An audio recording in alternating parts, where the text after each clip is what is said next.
Okay, your recording has started, so that means जो भी मैं अभी बोलूंगी सब रिकॉर्डेड हो जाएगा और उसका लिंक मैं बाद में आपको मैं दे दूंगी, so that you can access this recording and कभी भी आप लोग इसको रिवाइज कर सकते हो। सो पहली बात है कि मैंने बोला कि जो अननोन सैंपल है it is containing 2 ions, one is the carbonate ions and other is the bicarbonate ions. Now ये जो अननोन सैंपल है इसका जो आयंस प्रेजेंट है, आपका एम क्या है कि दोनों आयंस का कॉन्सेंट्रेशन निकालना है। कॉन्सेंट्रेशन का मतलब क्या है कि the amount of solute present in a given amount of solvent, that is called as concentration. So that means कितना अमाउंट प्रेजेंट है carbonate in the water sample and कितना अमाउंट बाइकार्बोनेट प्रेजेंट है in the water sample, यही हमारा आज का experiment का M है। नाउ मैंने बोला कि to determine the alkalinity of the given water sample. Now what do mean by alkalinity? Alkalinity मतलब कि बेसिसिटी। तो डेफिनेशन तो आप कोई भी किताब खोलोगे तो लिखा होगा कि अल्कलिनिटी मींस बेसिसिटी। तो फिर बेसिसिटी एक डिफरेंट वर्ड है, अल्कलिनिटी डिफरेंट वर्ड है। तो दैट मीन्स हम लोग बोल रहे हैं अल्कलिनिटी इज बेसिसिटी, तो दैट मीन्स दोनों में कुछ तो डिफरेंस होगा। सिमिलर है चलो मान गए, बट कुछ तो डिफरेंस होगा। तो दैट मीन्स पहली बात है कि अल्कलाइन सोल्यूशन, दैट मीन्स उसका pH, you must have heard the word pH. तो pH that means P small है और एच कैपिटल है, तो that means the pH of any solution हम लोग को पता है कि it is ranging from 1 to 14, और उसका जो बीच वाला जो पीएच है that means pH is equal to 7। Now that is neutral pH. तो दैट मीन्स हमारा वाटर सैंपल जो हम लोग पानी पी रहे हैं वो न्यूट्रल से थोड़ा अल्कलाइन होता है, थोड़ा सा alkaline. Now what is this alkaline? Alkaline मतलब कि pH will be above 7, that means 7 के ऊपर और 14 तक उसको हम बोलेंगे alkaline. PH is alkaline. And acidic किसे कहेंगे? एसिडिक मतलब कि जो 7 से नीचे हो, दैट मीन्स 1 से लेके 7 तक, दैट मीन्स 7 के नीचे तक, बिकॉज 7 तो न्यूट्रल हुआ, तो 1 से 7 के नीचे तक हम लोग बोलेंगे एसिडिक। और अब ये दैट मीन्स वाटर सैंपल, जो वाटर हम डिस्टिल वाटर, सपोज आई से distil water has a pH of 7, so that means 7 pH जो है ओनली डिस्टिल वाटर में होता है। जो पानी हम पीते हैं रेगुलरली, जो पानी पीते हैं उसमें कुछ ना कुछ आयंस रहते हैं and it is slightly alkaline, ठीक है। So that means we are adding some amount of ions to the water sample to make it alkaline. So what are those ions which make our water sample alkaline? ये हमें जानना जरूरी है। One is the hydroxyl ions. Hydroxyl मतलब OH ions, और एक है carbonate ions that means CO3 2 minus ions, और एक है bicarbonate ions that is HCO3 minus ions. So that means ये तीनों आयंस या तो सिंगल रहे तब भी अल्कलाइन बनेगा, और नहीं तो कॉम्बिनेशन में रहेगा तो भी अल्कलाइन रहेगा। दैट मीन्स सपोज हमारा आयंस आज का जो वाटर सैंपल है it is containing a mixture of 2 ions that is carbonate and bicarbonate.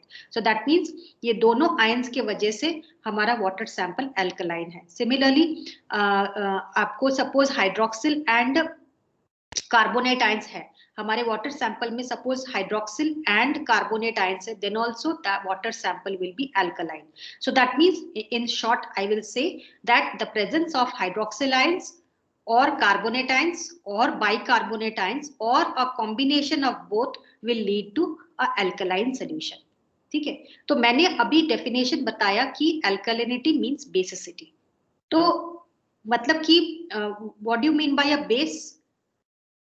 तो मतलब कि कोई भी बेस जो है वो अल्कलाइन हो सकता है, या फिर कोई भी अल्कली जो है वो बेस हो सकता है। इसका कोई आंसर कोई मुझे दे सकता है? दैट मीन्स मेरा क्वेश्चन है कि all basic solutions are they alkaline, all bases are they alkaline, या फिर all alkalis are they base? इसका आंसर कौन दे सकता है? Anybody from you all? किसी को आंसर पता है? यस अमीना?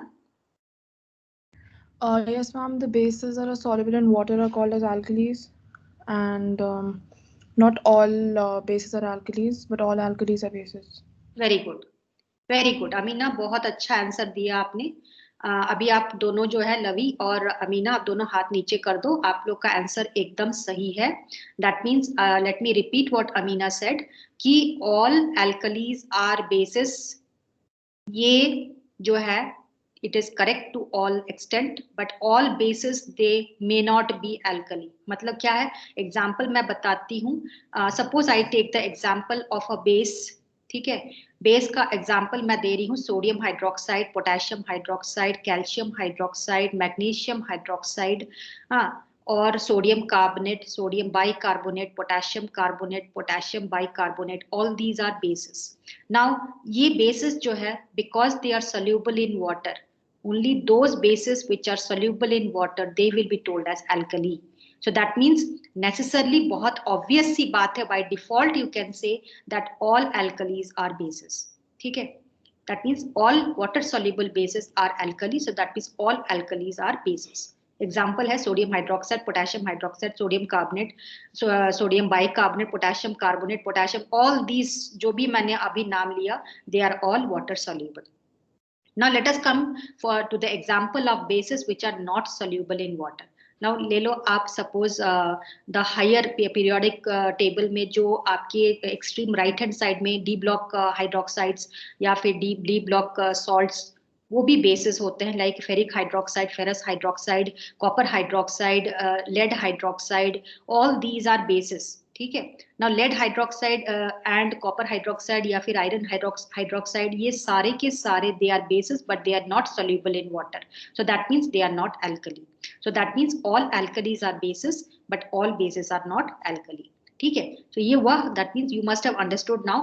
अब तक हम लोग कुछ कॉन्सेप्ट्स हम लोग क्लियर किए हैं, that means what do you mean by alkalinity and what is the pH range of a acidic solution, what is the pH range of a alkali solution, and what are the salts which are responsible for alkalinity. और क्या हम लोग पता किए, बस इतना ही पता किए। नाउ हम लोग आगे का आज का एक्सपेरिमेंट है कि that means to determine the alkalinity of the given water sample. And alkalinity किस वजह से है, because of the presence of 2 ions. हमारे जो वाटर सैंपल जो हमें मैडम ने दिया है उसमें 2 आयंस प्रेजेंट है, एक है कार्बोनेट और दूसरा है bicarbonate. So that means carbonate और बाइकार्बोनेट का कॉन्सेंट्रेशन हमें निकालना है, आज का एक्सपेरिमेंट का एम है। नाउ हम लोग कैसे निकालेंगे, पहली बात है कि हम लोग प्रोसेस जो यूज करेंगे that is the process of titration. Now titration क्या होता है, एनीबॉडी, किसी को कुछ पता है? पहले आप लोग सुने हो कि टाइट्रेशन क्या है, नहीं भी सुने हो तो भी ठीक है, बट सुने हो तो मुझे बता दो। यस आरिफ। मैम किसी भी सॉल्यूशन का स्ट्रेंथ पता रहता है, उसके रिस्पेक्ट में दूसरे अननोन सॉल्यूशन का स्ट्रेंथ पता करते हैं मैम, एक टाइट्रेशन होता है। हाँ एकदम सही है Arif, you are absolutely correct. तो टाइट्रेशन का मतलब क्या है कि हमें 2 सॉल्यूशंस, टाइट्रेशन प्रोसेस क्या होता है, it is the addition of a standard solution to a unknown solution. Now standard solution क्या होता है अभी तक हम लोग डिस्कस नहीं किए हैं, बट अननोन सॉल्यूशन तो हमें पता है। आज का unknown solution is the water sample containing 2 ions, carbonate and bicarbonate. Now what is a standard solution? Standard solution वही सॉल्यूशन है जिसका जो सल्यूट कुछ प्रेजेंट है उसका कॉन्सेंट्रेशन हमें पहले से पता हो। दैट मीन्स हमें जो अननोन सॉल्यूशन मिला है उसका concentration of carbonate and bicarbonate हमें पता करना है। That means we do not know what is the concentration of carbonate ions and what is the concentration of bicarbonate ions, इसलिए हम इसको कहते हैं अननोन सॉल्यूशन। तो ये तो हमें मिला है, मैडम ने दिया है, but what is the standard solution? Standard solution is आज के एक्सपेरिमेंट का है HCl solution, that means acid solution है, वो एसिड सॉल्यूशन वो स्टैंडर्ड सॉल्यूशन है। That means the concentration of HCl is given to us. तो एम में देखना लिखा है to determine the alkalinity of the given water sample containing carbonate and bicarbonate ions by titrating it against a standard N/10 HCl. So that means standard solution हमारा HCl solution है और उसका strength है N/10. So what do you mean by N? N का मतलब है normality। आप लोग पहले ही पढ़े होंगे कि normality क्या होता है। Normality is one form of expressing the concentration of a solute. ठीक है, तो अब हमारा एक नया कॉन्सेप्ट हमने पढ़ा अभी कि what is the standard solution. तो इट इज ऑल, ये जो भी मैं अभी आज के लेक्चर में मैं बोल रही हूँ, they are all viva voce questions. जो भी आप लोग को क्वेश्चन पूछा जाएगा नेक्स्ट वीक या फिर एग्जाम्स में, तो आपको ये समझना है कि ये इसका आंसर आपको पता होना चाहिए। तो what is a standard solution? Solution जिसका स्ट्रेंथ हमें पता है। Now what is a strength? Strength का मतलब है कॉन्सेंट्रेशन। कॉन्सेंट्रेशन क्या है? It is a definite amount of solute that has been dissolved in a given volume of solvent. So that means suppose हमने एक लीटर पानी में 5 ग्राम नमक डाल दिया, ठीक है। सो दैट मीन्स नमक जो है वो सल्यूट है और पानी जो है वो सॉल्वेंट है। तो 5 ग्राम हम लोग डाले हैं, सो that means 5 grams per liter. That is also one way of expressing the concentration. Similarly, normality is one way of expressing the concentration. That means number of gram equivalents dissolved in 1 liter of the solution. So that means हम लोग ये जो 5 ग्राम है उसको gram equivalent में convert करेंगे, जो sodium chloride है उसको ग्राम इक्विवेलेंट में कन्वर्ट करने के बाद वो जितना भी ग्राम इक्विवेलेंट हुआ और divided by 1 litre, so that is the normality, ठीक है। सो ये वह हमारा normality. Similarly other ways of expressing the concentration is molarity, molality, और है हमारा मिलीग्राम्स पर लीटर। अब ग्राम्स पर लीटर तो मैं बोली, मिलीग्राम्स पर लीटर मतलब कि सपोज हम बोलेंगे कि 1 milligram of sodium chloride dissolved in 1 litre, तो वो हुआ हमारा 1 मिलीग्राम पर litre. Similarly milligrams per litre को हम एक्सप्रेस करते हैं एज पीपीएम। तो पीपीएम का फुल फॉर्म क्या है? पार्ट्स पर मिलियन, ठीक है। Parts per million is nothing but 1 milligram per liter is nothing but 1 ppm. 5 milligrams per liter is equal to 5 ppm. So these are all different ways of expressing the concentration. But आज के experiment में हमारा जो standard solution है HCl, that has been expressed in terms of normality, and normality कितना है? It is n/10 HCl.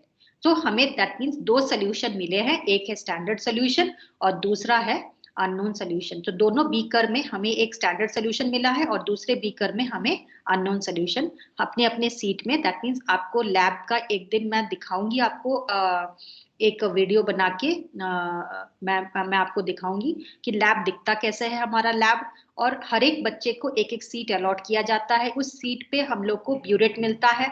तो आपने आज वीडियो देखा होगा, मुझे नहीं पता आज देखे हो कि नहीं, बट आने वाले दिन में आजकल में आप लोग देख लेना या फिर मेरे लेक्चर के बाद देख लेना। वो वीडियो में एक फैकल्टी दिखा रहा है how he has performed experiment 1। तो वो एक ब्यूरेट मिलेगा। ब्यूरेट इस लंबा सा एक ग्लासवेयर है और उसका कैपेसिटी है 50 ml, ठीक है। 50 ml का उसका कैपेसिटी है। It is a glass apparatus। और उस ब्यूरेट जो है उसको एक क्लैंप किया जाता है ब्यूरेट स्टैंड में, तो वो वर्टिकली खड़ा होता है, ठीक है। और उसको हम लोग फनल के माध्यम से, बिकॉज उसका मुंह बहुत छोटा है तो इसलिए हम लोग एक फनल से हम लोग उसमें स्टैंडर्ड सोल्यूशन भर देंगे। सो बाय डिफॉल्ट चाहे कोई भी एक्सपेरिमेंट हो, suppose it is a process of titration, then by default you must be knowing that the standard solution will be filled into the burette, ठीक है। तो आज का स्टैंडर्ड सोल्यूशन हमारा HCl है। तो आपको जैसे ही दोनों बीकर्स मिल जाते हैं, एक स्टैंडर्ड सोल्यूशन और एक अननोन सोल्यूशन, आपका पहला काम क्या है कि वो स्टैंडर्ड सोल्यूशन आप फनल लगा दोगे ब्यूरेट में और उसको भरोगे स्टैंडर्ड सोल्यूशन। तो ये वह हमारा पहला काम। और कितने कैपेसिटी तक भरना है? उसको पूरा ही 50 ml तक भरना है। सपोज कुछ एक्सेस भर जाता है तो नीचे टैप है, टैप को खोल दो। ब्यूरेट में एक टैप लगा हुआ है नीचे, तो वो टैप को खोल दोगे तो वो आप एडजस्ट करोगे कि वो HCl सोल्यूशन आपके पूरा 50 ml तक होना चाहिए। एक ड्रॉप ऊपर नहीं होना चाहिए, एक ड्रॉप नीचे नहीं होना चाहिए। तो दिस इज, आप इसको फिट करने के बाद फनल निकाल दो, टैप बंद रहना चाहिए और आपका सेटअप तैयार है। नाउ आपका है अननोन सोल्यूशन। दूसरा बीकर में अननोन सोल्यूशन है। अननोन सोल्यूशन क्या करोगे? आपको एक पिपेट दिया होगा, आपके सीट पे एक पिपेट होगा। पिपेट का कैपेसिटी है 10 ml, ठीक है। वो जो वीडियो है उसको थोड़ा गौर से 2-3 बार आप लोग देखोगे और जो मैं अभी जो बोल रही हूँ उसको 1 to 1 मिलाओगे तो पता चलेगा कि मैं क्या बोल रही हूँ। तो पिपेट जो है sucking the unknown solution into the conical flask। तो बीकर में आपको unknown solution दिया हुआ है। आपको conical flask में 10 ml unknown solution डालना होगा। तो कैसे डालोगे? 10 ml कैसे आप मेजर करोगे? पिपेट के माध्यम से। और पिपेट में कैसे उसको अननोन सोल्यूशन को निकालोगे फ्रॉम द बीकर? आपको या तो सक करना होगा। सकिंग हम लोग अवॉइड करते हैं because there is a chance of आप उसको कंज्यूम कर लोगे तो थोड़ा टॉक्सिक हो सकता है। तो इसलिए एक एक इंस्ट्रूमेंट है उस पिपेट में लगा हुआ है और वो खींचने का काम करता है, तो अननोन सोल्यूशन फाइनली हमें 10 ml निकालना होगा और उसको कोनिकल फ्लास्क में डाल देना होगा। सो दैट मीन्स नाउ हमारा एक्सपेरिमेंट दोनों सॉल्यूशंस को अपने अपनी जगह पे भर दिए हैं। आपका 50 ml HCl सोल्यूशन हमने ब्यूरेट में भरा और 10 ml अननोन सोल्यूशन हमने कोनिकल फ्लास्क में भरा, एंड आपको इंश्योर करना है कि ब्यूरेट का टैप बंद है। ठीक है, तो अब क्या हुआ कि हमारा जो है ब्यूरेट में it is a acid solution, ठीक है, एंड कोनिकल फ्लास्क में it is an alkaline solution. तो जो टाइट्रेशन है, टाइट्रेशन का मतलब है it is the process of adding of standard solution to the unknown solution, and इस टाइट्रेशन प्रोसेस से हमें कॉन्सेंट्रेशन ऑफ अननोन पता करना है with the help of the standard solution. तो ये प्रोसेस समझ में आ गया। दैट मीन्स टाइट्रेशन क्या है? It is the process of adding और mixing of standard solution into the unknown solution. So that means obvious सी बात है कि हम टैप खोलेंगे तो ब्यूरेट का स्टैंडर्ड सोल्यूशन जाके कोनिकल फ्लास्क में गिरेगा, एंड इस मिक्सिंग के दौरान हमें कॉन्सेंट्रेशन पता करना है। बट हमारा क्या है कि काम कैसे पता चलेगा? नाउ बिफोर आई कंटिन्यू, एक क्वेश्चन मुझे आपसे पूछना है कि ये टाइट्रेशन के दौरान what is the reaction that is going on between the standard and the unknown? कौन सा रिएक्शन होता है? Who can say? या Palak? Neutralisation. Very good. Neutralisation means acid base reaction. So that means acid जो है हमारा ब्यूरेट में है और एल्कली जो है वो हमारा कोनिकल फ्लास्क में है। तो जैसे ही ब्यूरेट का टैप हम खोल देते हैं तो एसिड जाके हमारे एल्कली में गिरेगा, और हम जब उसको शेक करते हैं कोनिकल फ्लास्क को, दैट मींस वो कोनिकल फ्लास्क में रिएक्शन होता है, न्यूट्रलाइजेशन रिएक्शन और एसिड बेस रिएक्शन। बट क्योंकि हमारा ब्यूरेट का सोल्यूशन और कोनिकल फ्लास्क का सोल्यूशन दोनों ही कलरलेस है, तो कैसे पता चलेगा कि न्यूट्रलाइजेशन रिएक्शन या फिर एसिड बेस रिएक्शन कंप्लीट हुई? कैसे पता चलेगा? या आरिफ? मैम उस सॉल्यूशन का कलर चेंज हो जाएगा मैम। ओके, तो कलर कैसे चेंज होगा? कलर तो हमने एक्सटर्नली कुछ नहीं डाला, इंटरनली तो मैं बोल रही हूँ कलरलेस है, तो कलर क्या चेंज होगा? मैम जब HCl का हम लोग कंसंट्रेशन डाल रहे हैं मैम अननोन सॉल्यूशन में, या तो मैम वहाँ पे एक टाइम ऐसा आता है कि मैम एसिड बेस न्यूट्रलाइज हो जाते हैं, उसके बाद मैम ऐसा कुछ कलर चेंज होता है। तो मैं तो बोल रही हूँ कि दोनों का कलर जो है इट इज कलरलेस, तो कैसे पता चलेगा colourless?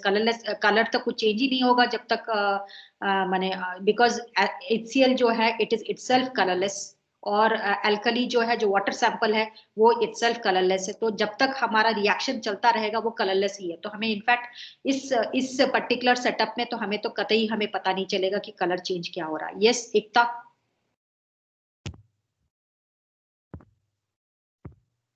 Ma'am, we will add indicator solution, pH indicator. Very good. तो मतलब कि हमारा जो एम मैंने बोला कि to determine the alkalinity of the given water sample containing carbonate and bicarbonate by titrating it against standard N/10 HCl solution and using indicators phenolphthalein and methyl orange. That means हमें indicator की जरूरत पड़ेगी। What is the indicator? Indicator is nothing but a solution. It is a solution, and आज के experiment में हम लोग organic solvents use कर रहे हैं, ऑर्गेनिक सॉल्यूशंस यूज कर रहे हैं, और दो ऑर्गेनिक सॉल्यूशंस हम यूज करते हैं, दैट इज फिनोप्थिलीन। एक फिनोप्थिलीन है और दूसरा है मिथाइल ऑरेंज। ना ये दोनों इंडिकेटर्स का खास बात यह है कि पहली बात है कि ये दोनों ऑर्गेनिक है, फिनोप्थिलीन और मिथाइल ऑरेंज दोनों ही ऑर्गेनिक है, एंड हम लोग जो ब्यूरेट में डाले हैं दैट इज एसिड सोल्यूशन, और अननोन सोल्यूशन जो वाटर सैंपल हमारा कार्बोनेट बाइकार्बोनेट है, they are all inorganic in nature. ठीक है, बट इंडिकेटर हमारा ऑर्गेनिक है। So that means what is the role of the indicator? Indicator का रोल सिर्फ यही है कि वो हमें कलर चेंज के माध्यम से हमें बताएगा कि the reaction is complete. So that means हमारा आज का रिएक्शन है neutralisation reaction, and neutralisation reaction कैसे कंप्लीट होगा? It is by using the externally added indicator. तो indicator has got nothing to do with the acid base reaction. So that means जो acid और base का reaction हो रहा है, that is neutralisation reaction हो रही है, उसमें कहीं भी इंडिकेटर रिएक्ट नहीं करता है. तो that means it will not have any role in the quantitative analysis. What is quantitative? Quantitative मतलब कि हमें कॉन्सेंट्रेशन पता करना है क्वांटिटेटिवली. दैट मीन्स कितना क्वांटिटी है कार्बोनेट, कितना क्वांटिटी है bicarbonate. So that means this quantitative analysis में इंडिकेटर का कोई रोल नहीं है. सो दैट मीन्स इंडिकेटर का कहाँ रोल है? इट इज जस्ट कि हमें कलर के माध्यम से, कलर या कलर चेंज के माध्यम से हमें खाली इतना बता देगा कि रिएक्शन कंप्लीट हो गई है. So what do mean bye complete? मतलब कि कंप्लीट न्यूट्रलाइजेशन जब हो जाएगी तो वो एक कलर चेंज देगा जहां पे हमें पता चल जाएगा कि रिएक्शन कंप्लीट है. तो एनी डाउट रिगार्डिंग अब तक?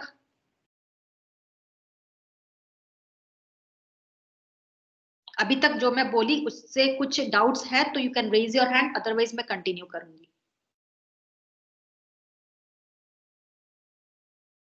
ओके, आई एज्यूम कि आप लोगों को सब समझ में आ गया. नाउ इंडिकेटर, इतना तो पता चल गया कि इंडिकेटर हमें डालना है. इंडिकेटर का रोल बहुत जरूरी है because it will help us to determine the end point of a reaction.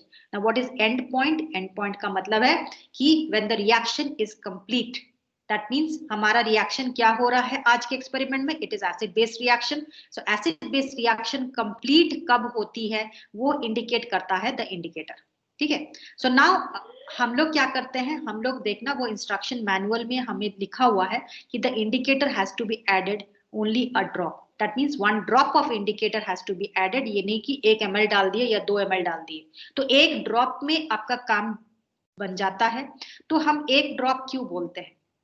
Y not 2 drops? Why not 3 drops? कौन उसका आंसर देगा?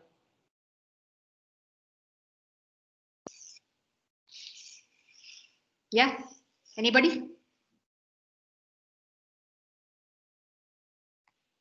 ओके, इंडिकेटर एक ड्रॉप हमें बोला जाता है डालने को क्योंकि एक ड्रॉप ही इट इज सफिशिएंट कि वो कलर देगा. दैट मीन्स हम लोग का पहला काम है कि हम लोग अननोन सोल्यूशन में 10 ml डाले हैं, unknown solution into the conical flask, and before opening the burette का टैप हमें क्या करना है कि we have to add 1 drop of phenolphthalein into the conical flask.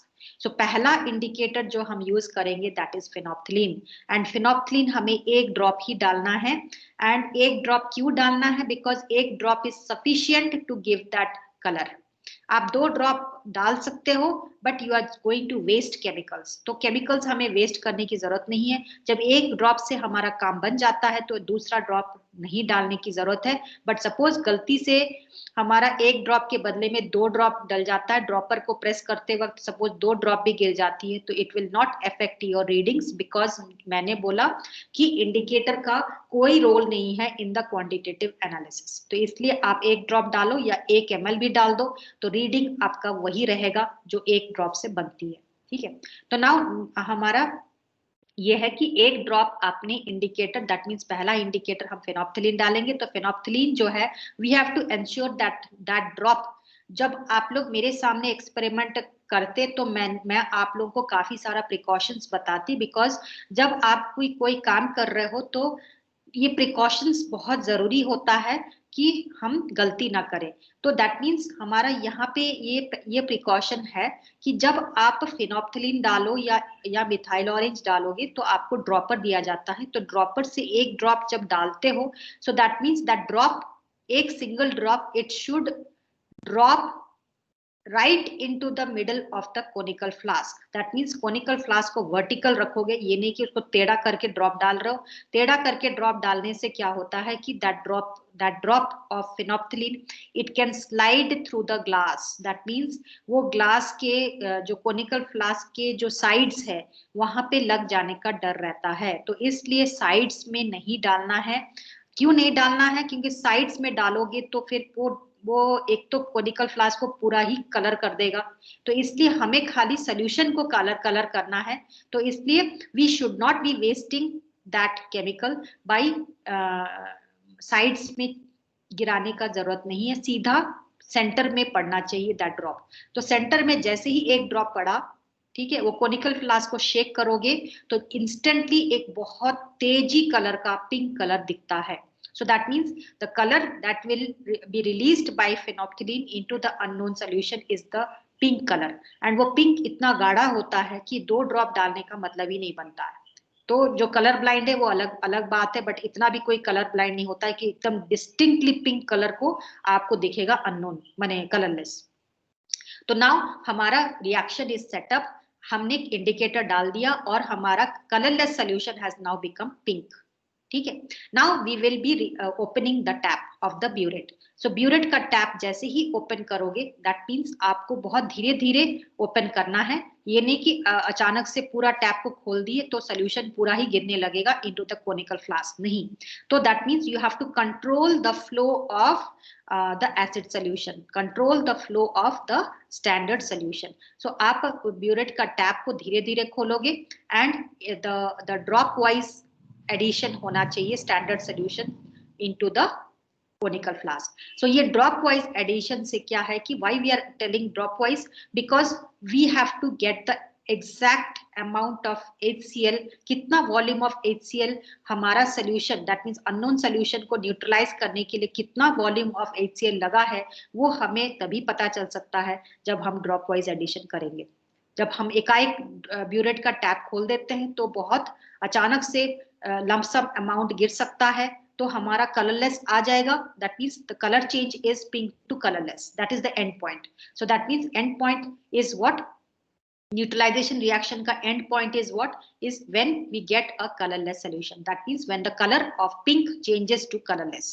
तो ये colorless कब होगा, ये आप धीरे धीरे एडिशन करोगे तभी आपको पता चलेगा. So now हमारा जो है एडिशन, जब ब्यूरेट से हम स्टैंडर्ड सोल्यूशन ऐड कर रहे हैं ड्रॉप वाइज, तो हमारा कंटिन्यूअसली दूसरा काम क्या करना है कि we have to continuously go on shaking that conical flask. So that means जो एडिशन हो रहा है acid into the alkaline solution, we have to ensure that there is proper mixing by shaking the conical flask. So that means left hand में आपको burette का tap control करना है. So that means आपका दोनों हाथ कंटिन्यूअसली काम करना होगा. लेफ्ट हैंड जो है वो ब्यूरेट का टैप पे होगा एंड राइट हैंड आपकी कोनिकल फ्लास्क में होगा, और राइट हैंड से आपको कंटिन्यूअसली शेक करना होगा. और कब तक शेक करना है और कब तक ऐड करना है, जब तक हमारा पिंक कलर धीरे धीरे हल्का पिंक होके पूरा डिसअपियर नहीं हो जाता. दैट मीन्स आपको लगेगा कि अच्छा ये तो डिसअपियर, इंस्टेंटली डिसअपियर कर गया, तो मैं और एक ड्रॉप डाल देता हूं ताकि बहुत अच्छे से कलरलेस हो जाए. No, that is the again wrong step. तो आपको से एक पर्टिकुलर ड्रॉप से वो पर्टिकुलर ड्रॉप का आपको वेट करना होगा जब तक वो एक पर्टिकुलर ड्रॉप आपका कलरलेस नहीं कर देता. तो जैसे ही वो लास्ट ड्रॉप कलरलेस कर देता है, you have to stop the burette. That means burette का टैप इमीडिएटली बंद करना है, एक्स्ट्रा ड्रॉप नहीं डालना है, बिकॉज एक एक ड्रॉप आपको गलत रीडिंग दे सकता है. सो नाउ आपको जो है ये एंड पॉइंट, पहला एंड पॉइंट मिल गया. Now let me tell you, ये तो मैंने आपको रेसिपी बता दिया, दैट मीन्स कैसे करना है ये तो बता दिया, बट कौन सा रिएक्शन कंप्लीट हो रहा है at this end point. So that means हमने फिनोप्थिलीन डाला है, तो फिनोप्थिलीन पिंक से कलरलेस हुई, तो दैट मीन्स एक रिएक्शन तो कंप्लीट हुई है. कौन सा रिएक्शन कंप्लीट हुई है, कैन एनीबॉडी से?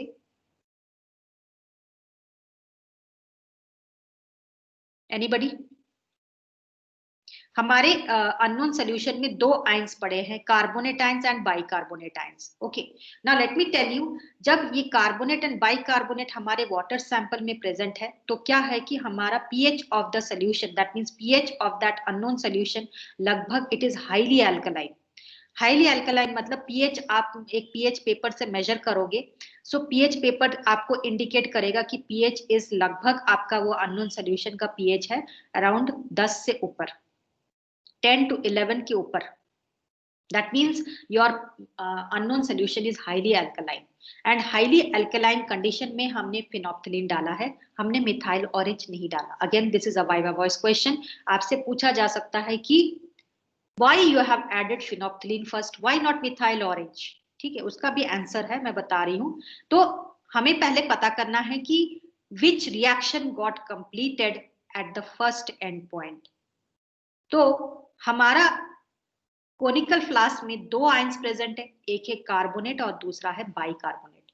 सो कार्बोनेट जो है वो दोनों आयंस में कार्बोनेट और bicarbonate is slightly acidic because उसमें एक H पड़ा हुआ है, तो it is slightly acidic and it is also alkaline, ठीक है।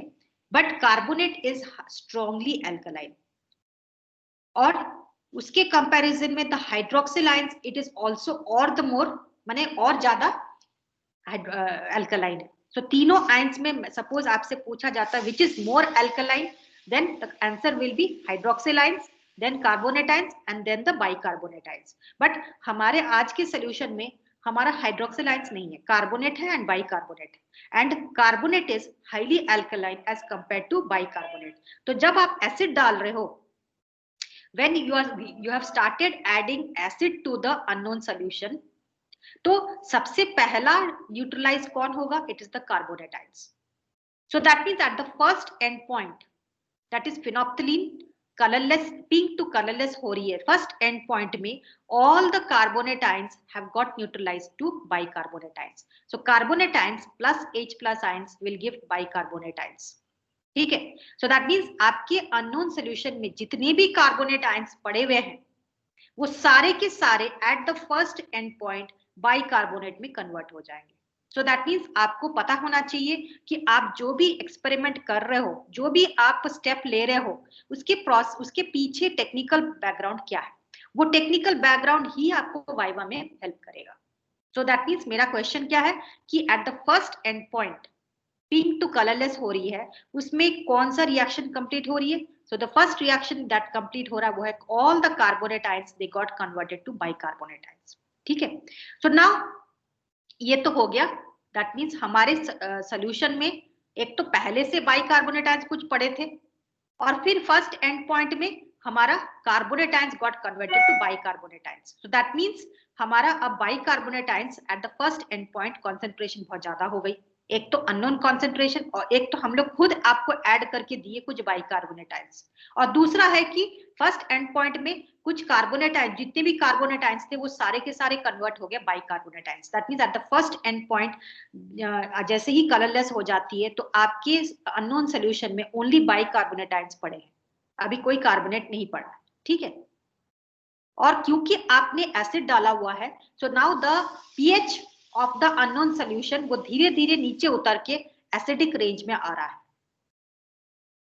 आपने जब शुरू किया था तब जो अननोन सॉल्यूशन हमने दिया था उसका पीएच लगभग आपका 10 के ऊपर आएगा, और जब आप H+ आयंस डाल रहे हो eight the first end point जब आपका कलरलेस हो गई तो तब आपको जो पीएच आप मेजर करोगे तो it has now come down to slightly acidic range या फिर स्लाइटली अल्कलाइन रेंज, दोनों के बीच में आएगा. ओके ना. इस कंडीशन में हम लोग क्या करेंगे, वी हैव टू जो हम लोग को एक ऑब्जर्वेशन टेबल आपको दिया जाएगा, मैं अभी आपको दिखाऊंगी. After I finish explaining the experiment कैसे परफॉर्म किया जाता है, I will be showing you कि ऑब्जर्वेशन टेबल हम लोग आपको जो देंगे उसका मतलब क्या है और कहाँ पे क्या फिलअप करना है. ठीक है. सो नाउ ये ऑब्जर्वेशन टेबल में आपको एक कॉलम, पहला कॉलम होगा सीरियल नंबर, सेकेंड कॉलम होगा आपका वॉल्यूम ऑफ अननोन सोल्यूशन जिसमें आपको 10 भरना है बिकॉज हमने 10 ml ही लिया है अननोन सोल्यूशन. ठीक है. नाउ तीसरा कॉलम होगा the initial burette reading. So that means जब आपने स्टार्ट किया था burette reading, that means HCl आपका सबसे पहले आपका 0 होगा. सो दैट मीन्स वहां पे आपको लिखना है थर्ड कॉलम में 0. So initial burette reading is 0. Now let us come to the fourth column. उसमें लिखा होगा the final burette reading. So final burette reading will be the कितना ml HCl कंज्यूम किए at the first end point. तो वो लगभग 2.5 या 3 ml होंगे. जो भी आपको रीडिंग मिलेगा आप लोग को वो ब्यूरेट का रीडिंग देखना है. जैसे ही टैप आप ऑफ कर देते हो, कोनिकल फ्लास्क को नीचे रख देते हो और आपका काम होगा कि वो ब्यूरेट कहाँ जाके पहुंचा, मतलब कि वो एसिड जो है वो कहाँ पे आके नीचे गिरा. ठीक है. So that means the final burette reading you have to note down, and note down कहाँ करना है, ऑब्जर्वेशन टेबल में करना है. बस हो गया. अब आपको क्या करना है कि सेकेंड एक्सपेरिमेंट आपको स्टार्ट करना है जहां पे आपको मिथाइल ऑरेंज डालना है. तो आप लोग बोलोगे कि मैम मिथाइल ऑरेंज क्यों डालने की जरूरत है, एक इंडिकेटर से तो हमारा काम हो गया. कोई आंसर है?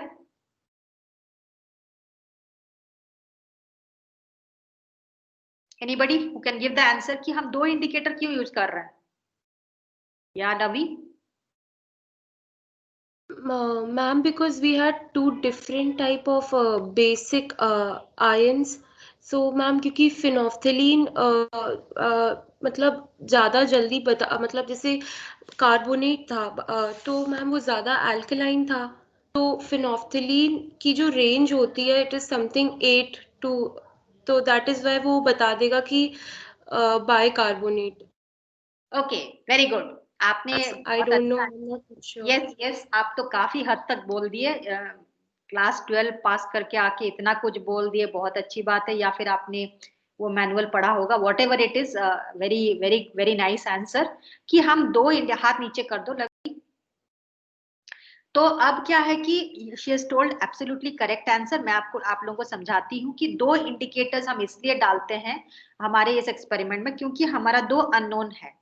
2 अननोन मतलब कि 2 अननोन आयंस है, एक है कार्बोनेट आयंस और एक बाइकार्बोनेट आयंस। तो आपने जब शुरू में आपने फिनोप्थिलीन डाला तो phenolphthalein indicator has helped you to find out the first endpoint, and what is the first endpoint? that आपके unknown solution में कार्बोनेट आयंस है, तो वो कार्बोनेट आयंस सारे के सारे बाइकार्बोनेट में कन्वर्ट हो गए। सो दैट मींस फिनोप्थिलीन आपको पहला एंड पॉइंट बताया when all the carbonate ions got converted to bicarbonate ions. Now that means at the end of the first end point आपके unknown solution में बाइकार्बोनेट आयंस पड़े हैं। तो बाइकार्बोनेट आयंस का and point, that means bicarbonate ions जब neutralise हो जाते हैं उसका सेकंड एंड पॉइंट हमें हेल्प करेगा कौन सा indicator? The methyl orange indicator. तो अब हम लोग क्या करेंगे, जैसे ही हम लोग फर्स्ट एंड पॉइंट का रीडिंग नोट डाउन कर लिए, हम लोग फिर से दोबारा ब्यूरेट रीडिंग देखेंगे और उसमें देखेंगे कि वही वाला रीडिंग है। दैट मीन सपोज 2.5 ml है, मैं अपने अंदाज से बोल रही हूँ 2.5, पर आपको कुछ 3 मिल सकता है, किसी को 3.5 मिल सकता है, किसी को 3.2 मिल सकता है। तो वॉट एवर रीडिंग आपको मिली है that should be the initial burette reading of the second experiment. तो दैट मीन सेकेंड एक्सपेरिमेंट क्या है? The addition of methyl orange. So आपको जो रीडिंग जो आपको ब्यूरेट में दिख रही है वो फिर से आपको नोट डाउन करना है in the 5th column, that is indicating the initial burette reading. That means the initial burette reading will be the final burette reading of the phenolphthalein endpoint. So वो वाला suppose 2.5 है तो वहां पे again 2.5 लिख दिए और वो ensure करोगे कि burette में 2.5 ही है, 2.6 नहीं है। 2.5 है आपका पहला एंड पॉइंट, तो इनिशियल रीडिंग अब होगा 2.5 ही। सो दैट मींस आपको एंश्योर करना है कि टैप एकदम क्लोज्ड होना चाहिए, एक ड्रॉप भी एक्स्ट्रा गिर जाना नहीं चाहिए। ठीक है, तो ये हो गया आपका एक्सपेरिमेंट का स्टार्ट। तो आप क्या करोगे कि कोनिकल फ्लास्क में जो कलरलेस सोल्यूशन पड़ी है अभी, आप ड्रॉपर में मिथाइल ऑरेंज का एक ड्रॉप लेके आप डालना है उसको कोनिकल फ्लास्क में। अगेन बीचों बीच वो ड्रॉप पड़ना चाहिए, साइड में नहीं पड़नी चाहिए। तो अब क्या है कि जो कलर होगा, कलर चेंज होगा, कलरलेस से आपका पहला कलर आएगा अभी yellow colour. So methyl orange will give a yellow colour in the slightly acidic medium, slightly alkaline या स्लाइटली एसिडिक मीडियम। ठीक है, पीएच एब्सोल्युटली अल्कलाइन नहीं है और पीएच एब्सोल्युटली एसिडिक नहीं है, बीचों बीच कहीं है। और इस कंडीशन में हम मिथाइल ऑरेंज डालेंगे तो it will give a yellow colour. ठीक है, सो नाउ हम लोग क्या करेंगे, we will again open the burette and start the titration. तो आपको ऐड करना है, that means addition of HCl solution into the conical flask again drop wise. So ये drop wise addition and shaking ये चलता रहेगा। कब तक चलता रहेगा?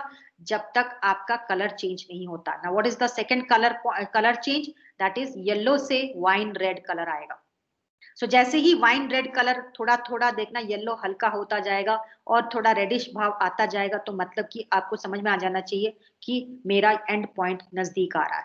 तो जैसे ही एक ड्रॉप से ही, एक फाइनल ड्रॉप से ही आपको वाइन रेड कलर मिल जाती है तो आपको ब्यूरेट का टैप बंद कर देना है और आपको शेकिंग बंद करके कोनिकल फ्लास्क को नीचे रख दो।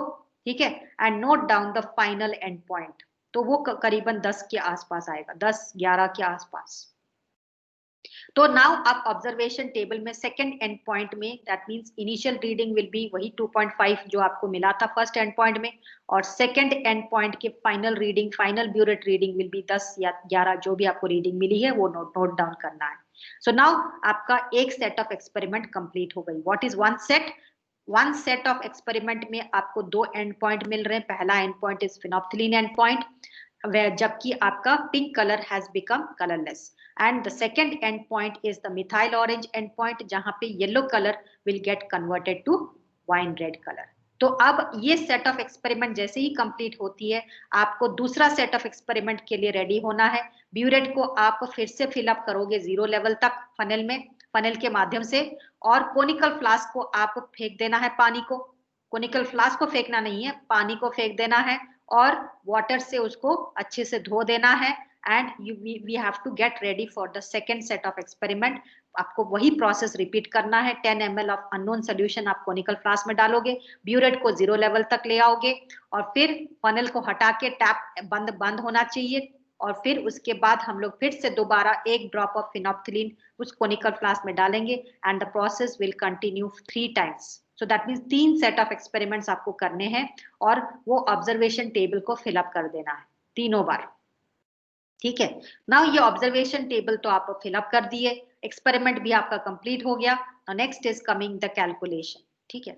नाउ अभी मैं आप लोगों को एक फाइल शेयर करूंगी. ऑलरेडी मैं शेयर कर रखी हूं, बट फिर से मैं दोबारा शेयर कर रही हूं. Just give me some time.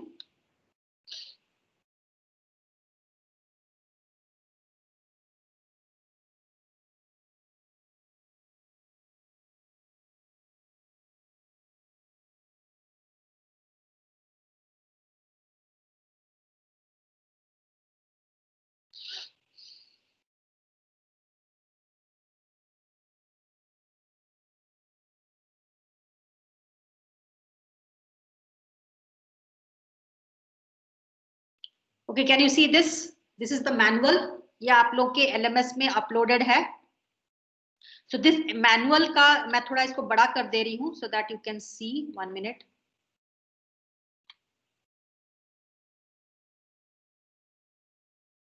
Okay, can you see? Yes ma'am.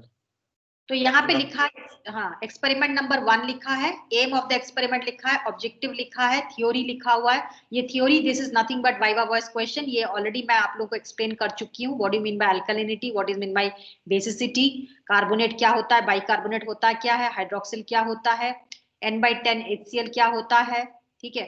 फिर उसके बाद this is the first reaction. Can you see this? Carbonate ions plus H plus ions is getting converted to bicarbonate ions. So this is the first end point में आपका ये reaction complete होती है. सो whatever carbonate ions आपके conical flask में present है, they all have been converted to bicarbonate ions. फिर उसके बाद, yes, any problem? Okay, please आप लोग म्यूट कर दो क्योंकि मुझे डिस्ट्रैक्ट कर रहा है ना. सेकेंड एंड पॉइंट में देखो कि बाइकार्बोनेट आयंस आपके कोनिकल फ्लास्क में पड़े हुए हैं. वो H प्लस आयंस के साथ कंबाइन करने के बाद ये न्यूट्रलाइज हो रहा है bicarbonate to give water and carbon dioxide. So both of these are reactions are neutralisation reaction. Carbonate ions is getting neutralised to bicarbonate, and bicarbonate is getting neutralised to water and carbon dioxide. तो ये overall reaction है. That means ये carbonate के, हमने carbonate ions लिखा है, but हमने जो डाला है आपके कोनिकल फ्लास्क में वो है, सॉरी, आपके टैप वाटर में, that is nothing but sodium carbonate. Sodium carbonate is nothing but washing soda. और जो दूसरा आयन हमने डाला है that is sodium bicarbonate, it is baking soda. Baking soda जो हम लोग केक्स और पेस्ट्रीज और पिज्जाज में डालते हैं फुलाने के लिए, तो वो उसको बेकिंग सोडा कहते हैं. और पहला सॉल्ट हमने जो डाला है washing soda. It has nothing to do with today's experiment. आपको खाली इतना पता करना है कि carbonate ions and bicarbonate ions है. ठीक है. Now let us come to the second page. इसमें एक्सपेरिमेंटल सेटअप लिखा हुआ है.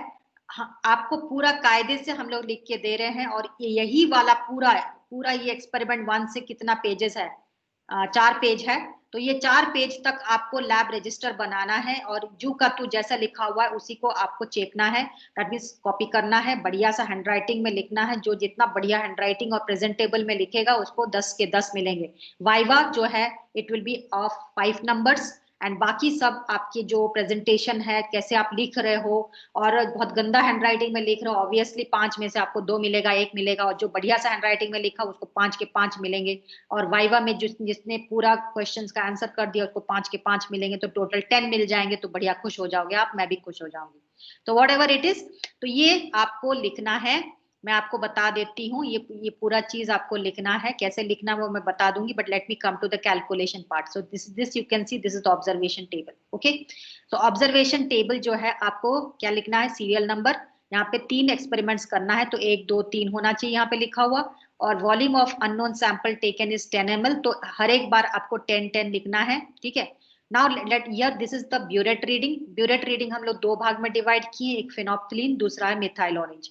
फिनोप्थिलीन में इनिशियल हम लोग 0 लिखेंगे, ब्यूरेट रीडिंग हमने 0 लिया था, and the final reading will be the first end point. Suppose वो 2.5 है तो 2.5 लिखोगे, 2.8 है तो 2.8 लिखोगे, 3 है तो 3 लिखोगे, whatever you are getting the reading यहाँ पे लिखोगे. ठीक है, now let us come to the methyl orange burette reading. The initial reading will be the same as the final year, तो यहाँ पे 2.5 है तो यहाँ पे 2.5 लिखोगे, 2.8 है तो 2.8 लिखोगे, वॉट एवर रीडिंग यहाँ पे सेम होना है. ना final reading is the second and point. Suppose 10 मिला है तो 10 लिखोगे, 11 मिला है तो 11 लिखोगे, 10.8 मिला है तो 10.8 लिखोगे. So now this is complete. Okay, now let us come to this too. इसको थोड़ा कैलकुलेट करना होगा, वो कैलकुलेट कैसे करोगे उसके लिए समझने की थोड़ा जरूरत है. यहाँ पे लिखा है volume of HCl consumed bye carbonate ions. ठीक है, तो यहाँ पे देखो ये फर्स्ट एंड पॉइंट को हमने डिनोट किया है XML से, and the final and point को हमने डिनोट किया है YML से. तो volume of HCl consumed bye carbonate ions मतलब कि यहाँ पे जो भी आप वैल्यू लिख रहे हो X, तो उसको ट्वाइस करके मल्टीप्लाई करके ये वैल्यू लगाना है. Now the question is why हमने यहाँ पे ट्वाइस X किया है. किसी को कुछ आंसर पता है? एनी आंसर, या फिर मैं बोलूं?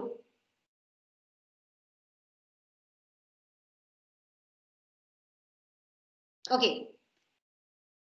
मैं बताती हूं आप लोग को. ये रिएक्शन देखो, ये देखो, this is the first end point. Yes और no? So that means carbonate ions has consumed X ml of H plus ions. जो आपका फर्स्ट एंड पॉइंट है वो X plus ions, sorry X ml हमने लिखा है. This can you see this observation table, यहाँ पे हमने लिखा है X. ठीक है, so that means X amount of HCl has been consumed. तो बट हम लोग यहाँ पे रिएक्शन को जब कंप्लीट कर रहे हैं, इसको बैलेंस करोगे तो यहाँ पे 2 माइनस है, तो 2 माइनस को न्यूट्रलाइज करने के लिए यहाँ पे 2H प्लस लगाना होगा, 2 मोल्स ऑफ H प्लस लगाना होगा, देन ओनली आपका ये न्यूट्रलाइज करेगा. So that means the carbonate ions will consume 2 moles of H plus ions for getting converted to bicarbonate ions. So that means यहाँ पे जो भी आपका X वैल्यू है उसको ट्वाइस से मल्टीप्लाई करोगे और उसका वैल्यू यहाँ पे पुट करोगे. ठीक है, now let us come to the volume of HCl consumed by bicarbonate ions. It is Y minus twice X. So final जितने भी आपके सपोज 10 ml कंज्यूम हुआ है, टोटल 10 आपने शुरू किया था जब एक्सपेरिमेंट 0 पे था, एंड फाइनल रीडिंग आपका है 10. So that means total 10 ml consume हुआ है HCl for complete neutralisation of carbonate ions and bicarbonate ions. तो कार्बोनेट आयंस के लिए आपका 5 ml यहाँ पे लग गया. दैट मींस यहाँ पे सपोज 2.5 लगाए हो तो यहाँ पे 5 ml लगेंगे. सो दैट मींस बाकी बचे कितने, 10 माइनस 5. सो यहाँ पे आपको 5 लगाना है. So that means Y minus twice X, that is the answer to this column. ठीक है, ये करने के बाद let us come to the calculation. Now calculation में finally ये reading से हमें कैसे calculate करना है, what is the concentration of carbonate ions and what is the concentration of bicarbonate ions. So we have to use one equation that is called as normality equation of law, और उसको दूसरा form बोलते हैं law of mass equivalence. उसका मैं बताऊंगी. The normality equation is nothing V2. Now N is nothing but normality, V is nothing but volume. So normality into volume is nothing but gram equivalent. So what is the definition of normality? It is gram equivalents dissolved in 1 liter of the solution. So what is gram equivalent? Gram equivalent divided by the volume is nothing but normality. तो मतलब कि normality into volume will give the gram equivalent. So that means gram equivalent of your unknown sample will be equal to gram equivalent of your standard solution. That is the basic essence of titration. Titration का मतलब है to add or to mix 2 different solutions. One is the unknown solution, another is the standard solution. And in इस mixing के दौरान हमें normality equation से हमें concentration का of unknown का पता चलता है. So by using the gram equivalent of the unknown is equal to gram equivalent of the standard solution, this is nothing but the normality equation. उसको कहते हैं N1 V1 is equal to N2 V2. Suppose N1 V1 represents your unknown sample, then N2 V2 will represent your standard solution. ठीक है? So now हम लोग देखते हैं, let us put the values. यहाँ पे normality of your unknown solution we do not know. First we are calculating the carbonate ions का concentration. So normality of carbonate ions we do not know, we have to determine. तो इसलिए हम लोग यहाँ पे N1 ही लगाते हैं. Now V1, that means the volume of the unknown sample is 10 ml. तो यहाँ पे N1 into 10 लगाओगे is equal to, now यहाँ पे right hand side में standard solution है. So N2 of HCl solution is nothing but आपका N/10. So that is हमें standard solution मिला है. That means we know the concentration of HCl and the concentration of HCl supplied to you is N/10. तो यहाँ पे value लगाओगे N/10. ठीक है? Now let us come to V2. That means the volume of HCl solution consumed by the carbonate ions is this reading. तो यहाँ पे हमने लगाया था 5 ml, तो यहाँ पे 5 लगाओगे. ठीक है? So that means बाकी सब हमको पता है. We do not know the value of N1. So N1 will be equal to N2 into V2 divided by V1. ये तीनों का figures हमें पता है. तो that means the strength of the given carbonate ions is जितना भी आपको यहाँ पे कैलकुलेट करने के बाद मिला है, that will be expressed in terms of normality. But finally हमें आंसर देना है in terms of grams per liter. So I said you can convert or interconvert one form of concentration into another form. So that means normality को आप convert करना चाहते हो into grams per liter. So उसका formula है, the normality into equivalent weight of carbonate will give the answer in grams per liter. So what is equivalent weight of carbonate? कौन बता सकता है कि how to calculate the equivalent weight of carbonate? Any answer?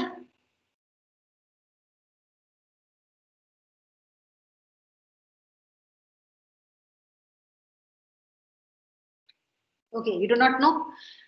हाँ, मैंने आपको देखना आज के LMS में मैंने आपको नोट्स दिया है. वो नोट्स जो है you are not to write. ये वाला जो नोट्स जो मिल रहा है, दिस इज द मैनुअल. ये आपको रजिस्टर में लिखना है. यू का तू जैसे लिखना, जैसे दिया हुआ वैसे लिखना है. ओनली चेंज क्या है, ये ऑब्जर्वेशन टेबल में आपको रीडिंग्स लगानी है और कैलकुलेशन अपना डालना है. बाकी सब चीज जो है ये जैसा लिखा हुआ है वैसे ही. ठीक है? Now let us come to, I said कि मैंने एक नोट भी दिया है. वो अपना वो जो नोट्स मैंने दिया है in the LMS, that is for your viva voice questions. That means आपको वो ट्रेन करेगा या फिर आपको हेल्प करेगा for preparing for your viva. ठीक है? तो उसमें लिखा हुआ है equivalent weight of any salt कैसे कैलकुलेट करना है. तो मैं आपको उस फाइल को लेके जाती हूँ जहाँ पे वो शेयर किया हुआ है. Let me just,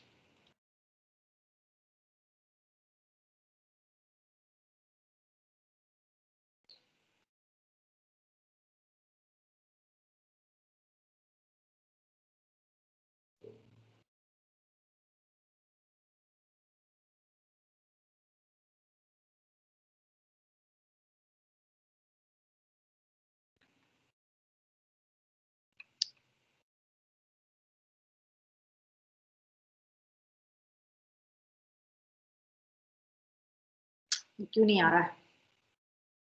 1 minute.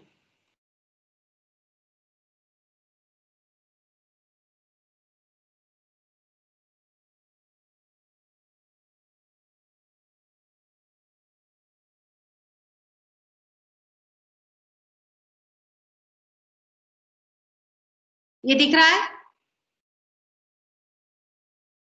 Can you see this? क्या देख रहे हो आप? एक्सपेरिमेंट 1 देख रहे हो या वॉल्यूमेट्रिक एनालिसिस देख रहे हो? Can't see it, ma'am. ये जो अभी फाइल शेयर करी, आपको क्या दिख रहा है अभी? मैम अभी कुछ शेयर ही नहीं हुआ. शेयर नहीं हुआ? दिख रहा है मैम. मैम विजिबल ही नहीं. Okay okay okay.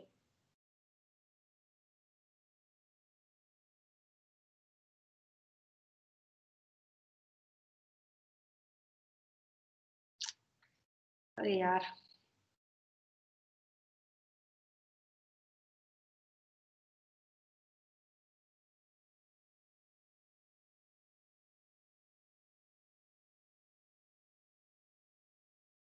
ये दिख रही है? क्या दिख रही है? Blank ma'am, blank sheet. Blank sheet. Thank you. ये दिख रही है? दिख रहा है कुछ? No ma'am. नहीं. ओके.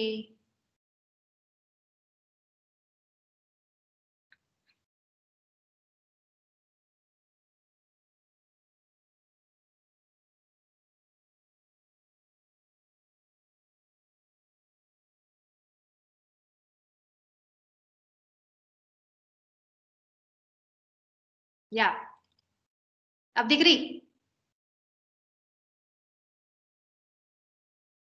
दिख रही? Yes, ma'am. Yes, ma'am. Volumetric Yes, ma'am. Very good very good. तो अब ये वाला नोट्स मैंने बनाया है आप लोगों के लिए, इसमें सारा चीज लिखा हुआ है। It's written volumetric analysis, why it is told volumetric. आज का जो titration experiment is volumetric analysis. What do you mean by analysis? That means to you are determining something, so that is analysis. And volumetric मतलब कि you are determining the concentration of unknown with the help of volumes. So that means दो solutions दिया हुआ, एक unknown और एक standard. So that means it is we are playing with volumes, ठीक है। तो इसलिए इसको हम लोग वॉल्यूमेट्रिक एनालिसिस कहते हैं। Law of equivalence is nothing but, ये law of equivalence is very very important with respect to your viva, ठीक है। तो ये law of equivalence is nothing but आपका जो नॉर्मेलिटी इक्वेशन मैंने अभी जो दिखाया, it is law of equivalence is saying that gram equivalent weight of solution containing A species is equal to gram equivalent weight of solution containing B species. That means A हमारा suppose unknown होता है, B होता है standard, so that means gram equivalent weight of unknown is equal to gram equivalent weight of known. So ये strength का definition क्या है? Percentage किसे कहेंगे? मोलारिटी कहेंगे, मोलारिटी, फिर ग्राम्स पर लीटर, नॉर्मेलिटी, ये सारा चीज हमने बना के आपको दिया। तो यू कैन गो थ्रू, ये आपके लिए थोड़ा रिवीजन हो जाएगा, बिकॉज ये कुछ तो आप लोग क्लास 12 में पढ़े हो, ये रिवीजन हो जाएगा और आपके लिए वाइवा के लिए प्रिपरेशन हो जाएगी। Now what is equivalent weight, ये भी मैंने डेफिनेशन लिखा है। नाउ यहाँ पे equivalent weight of base, we are now dealing with base, carbonate ions is a base, ठीक है, और it is an alkali. So equivalent weight of a base, basic salt is molecular weight divided by acidity, या फिर molecular weight divided by the charge on the salt. Because हमने यहाँ पे जो base use किया है, it is in the ionic form, that means carbonate ions, ठीक है। So equivalent weight of carbonate ions is molecular weight of carbonate ions divided by the charge. What is the charge on the carbonate ion? It is 2. -2 मतलब 2 लिखना है। So whatever molecular weight, उसको 2 से divide कर दोगे तो you'll get the equivalent weight of carbonate ions. Now what is the molecular weight of carbonate ions? Carbonate ions का formula क्या है? CO3. That means 3 atoms of oxygen and 1 atom of carbon. So carbon का atomic weight कितना है? 12 और oxygen का है 16। तो 16 into 3 atoms of oxygen, so that means 48 plus 12, so it is 60. 60 divided by 2 is 30, so that means equivalent weight of carbonate ions is 30, ठीक है। Now हम लोग का दूसरा आयन है बाइकार्बोनेट आयंस। बाइकार्बोनेट आयन का charge on the bicarbonate is 1, तो इसलिए नीचे हमारा 1 रहेगा। और molecular weight of bicarbonate is, वहां पे कार्बोनेट आयंस तो है ही प्लस एक हाइड्रोजन एटम है, तो that means 60 plus 61, so equivalent weight of bicarbonate is 61, ठीक है। Now इसको मैं कंप्लीट कर देती हूँ, then I will show you the calculation। तो ये वाला जो है आप लोग पढ़ लेना, इसको स्टैंडर्ड सोल्यूशन किसे कहते हैं। This is the standard solution का definition, that means a solution whose strength or concentration is known to you, that is standard solution। standard solution दो तरीके के होते हैं, एक प्राइमरी स्टैंडर्ड और एक दूसरा है सेकेंडरी स्टैंडर्ड। प्राइमरी स्टैंडर्ड मतलब जिसका कॉन्सेंट्रेशन, माने आपने बना दिया सोल्यूशन और उसका कॉन्सेंट्रेशन कभी चेंज नहीं होता है। सपोज सोडियम क्लोराइड, ठीक है, सोडियम क्लोराइड आपने डाल दिया 5 ग्राम इन 1 लीटर ऑफ सोल्यूशन। सो 5 ग्राम पर लीटर आज के डेट पे 5 ग्राम पर लीटर है, पर 1 साल के बाद वो 5 ग्राम नहीं रहेगा, वो कम हो जाएगा, उसका डिसइंटीग्रेट कर जाएगा sodium chloride. So that means the concentration decreases with time, so that is called as secondary standard, ठीक है। Primary standard, there are certain solutions जिसका स्ट्रेंथ जो है या concentration will never change, never ever change. आपने बना दिया, आज लैब में बना के रख दिया, तो 10 साल बाद या 20 साल बाद भी वही कॉन्सेंट्रेशन रहेगा जो कॉन्सेंट्रेशन आपने आज बनाया, तो that is called as primary standard solution, ठीक है। तो ये हुआ आपका, these are the titration. Titration किसे कहते हैं, मैंने आपको यहाँ पे इंग्लिश में लिखा हुआ है, मैंने आपको हिंदी में बहुत अच्छे से बता दिया कि टाइट्रेशन कैसे होता है, उसको प्रोसेस कैसे कहेंगे। तो ये law of equivalence is N1V1 is equal to N2V2, that means gram equivalent of solution A is equal to gram equivalent of solution B, ठीक है। नाउ ये लास्ट जो है, ये तो मैंने बोल दिया। तो last is indicator. What do mean bye indicator, उसका रोल क्या है, ये सारा चीज लिखा हुआ है। यहाँ पे और एक चीज आपको पढ़ना है वाइवा के लिए, there are three types of indicator, एक है एक्सटर्नल इंडिकेटर, एक है सेल्फ इंडिकेटर और एक है इंटरनल इंडिकेटर। आज के एक्सपेरिमेंट में जो इंडिकेटर आपने डाला है that is internal indicator. Internal indicator का मतलब क्या है कि इंडिकेटर जब आप कोनिकल फ्लास्क के अंदर डालते हो तो उसे कहते हैं इंटरनल इंडिकेटर। कोनिकल फ्लास्क में हमारा अननोन सोल्यूशन है और अननोन सोल्यूशन में जब इंडिकेटर खुद डाल देते हो, डायरेक्टली डाल देते हो कोनिकल फ्लास्क में, that is called as internal indicator. Example आप phenolphthalein, methyl orange, methyl red और एक स्टार्च सोल्यूशन है। एक्सटर्नल इंडिकेटर क्या है कि कोनिकल फ्लास्क में डायरेक्ट इंडिकेटर को नहीं डालना है, दैट मींस कोनिकल फ्लास्क से सॉल्यूशन को बाहर थोड़ा सा निकाल के इंडिकेटर डालोगे बाहर, outside the conical flask, that is called as external indicator. आपका एक एक्सपेरिमेंट हमने यूज किया है एक्सटर्नल इंडिकेटर, वो हम जब आपको एक्सपेरिमेंट कराएंगे आप देख लेना कि एक्सटर्नल इंडिकेटर मैडम क्या बोल रही थी, ठीक है। सो दैट मीन्स आज आपके जो जितने भी 10 एक्सपेरिमेंट्स इस सेमेस्टर करना है तो वो एक्सटर्नल इंडिकेटर और इंटरनल इंडिकेटर यूज हुआ है। सेल्फ इंडिकेटर हमारे सिलेबस में नहीं है, but you should be knowing the definition of self indicator. मतलब कि सपोज कोई भी सोल्यूशन, स्टैंडर्ड सोल्यूशन हो या अननोन सोल्यूशन, खुद ही कलर छोड़ रहा है तब फिर वो उसको कहेंगे सेल्फ इंडिकेटर। सपोज हम स्टैंडर्ड सोल्यूशन हमने KMnO4 स्टैंडर्ड सोल्यूशन लिया है और ऑक्सैलिक एसिड को टाइट्रेट कर रहे हैं, तो दैट मींस KMnO4 का कलर ही है pink, that means this standard solution is itself pink in colour. तो हमें और दूसरा इंडिकेटर डालने की जरूरत नहीं है, उसी को कहेंगे self indicator. So that means indicator 3 type के होते हैं, एक्सटर्नल, सेल्फ एंड इंटरनल, ठीक है। नाउ टाइट्रेशन कितने टाइप के होते हैं? आज का एक्सपेरिमेंट जो है, आज का टाइट्रेशन इज न्यूट्रलाइजेशन और एसिड बेस टाइट्रेशन, बिकॉज जो रिएक्शन हो रही है between the standard and the unknown, it is acid base और न्यूट्रलाइजेशन। बट दूसरे तरीके के भी होते हैं, एक है रिडॉक्स टाइट्रेशन, एक है प्रेसिपिटेशन टाइट्रेशन और एक चौथा है complexometric titration. That means depending on the reaction between the standard and the unknown हम बोलेंगे रिडॉक्स टाइट्रेशन या फिर न्यूट्रलाइजेशन टाइट्रेशन या फिर प्रेसिपिटेशन टाइट्रेशन या फिर कॉम्प्लेक्सोमेट्रिक टाइट्रेशन। सो ये हुआ हमारा नोट्स, ये आपको मैं पढ़ा दी हूँ, आप लोग खुद भी इसको पढ़ के अपनी तैयारी खुद करना है। आपका कॉन्सेप्ट क्लियर रखोगे तो कभी नहीं भूलोगे कि क्या लिखा हुआ है। Now let me come to the slide on calculation, ठीक है। ये इसको मैं बंद कर रही हूँ।